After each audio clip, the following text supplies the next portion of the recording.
Easy and slow English, parts of speech. Noun. What is a noun? Noun is the name of a person, a place, an animal, a thing or an idea. Noun ಎಂದರೆ ಒಬ್ಬರದು ಹೆಸರು, ಇಲ್ಲಾದ್ರೆ ಅದು ಜಾಗ, ಇಲ್ಲಾದ್ರೆ ಒಂದು ಪ್ರಾಣಿ, ಅಲ್ಲಾದ್ರೆ ಏನಾದ್ರೂ ಒಂದು ವಸ್ತು, ಅಲ್ಲಾದ್ರೆ ಏನಾದ್ರೂ ಒಂದು ಐಡಿಯಾ. ಇದಕ್ಕೆಲ್ಲದಿಗೆ ನೌನ್ ಎಂದು ಹೇಳುತ್ತದೆ. Examples: Raju is a good boy. Raju ಎಂಬುದು ಒಂದು ಪರ್ಸನ್ ಆಗಿದೆ. ಸೊ ಇಲ್ಲಿದು noun Raju. He lives in Karnataka. ಇದು ಪ್ಲೇಸಿನ ಬಗ್ಗೆ ಹೇಳುವಾಗ ಕರ್ನಾಟಕ ಪ್ಲೇಸ್ ಬಂದಿದೆ. ಸೊ ಇದು Karnataka is a noun. Cow gives us milk.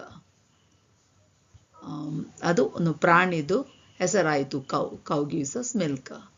Next, the mug is on the table. ಇದು ಮಗ್ ಅನ್ನು ಹೇಳುವಾಗ ಒಂದು ಥಿಂಗ್, ಒಂದು ವಸ್ತು ಆಗಿದೆ. ಸೊ ದ ಮಗ್ ಒಂದು noun. Next, experience is the best teacher. Experience ಅಂದರೆ ಒಂದು ಐಡಿಯಾ ಆಗಿದೆ. ಇದೇ ಅದರ ನಾವು ನೋಡುವಾಗ ನಮಗೆ ನೌನ್ಸಿನ ಬಗ್ಗೆ ಸ್ವಲ್ಪ ಅರ್ಥ ಮಾಡಲಿಕ್ಕೆ ಸಾಧ್ಯವಾಗುತ್ತದೆ.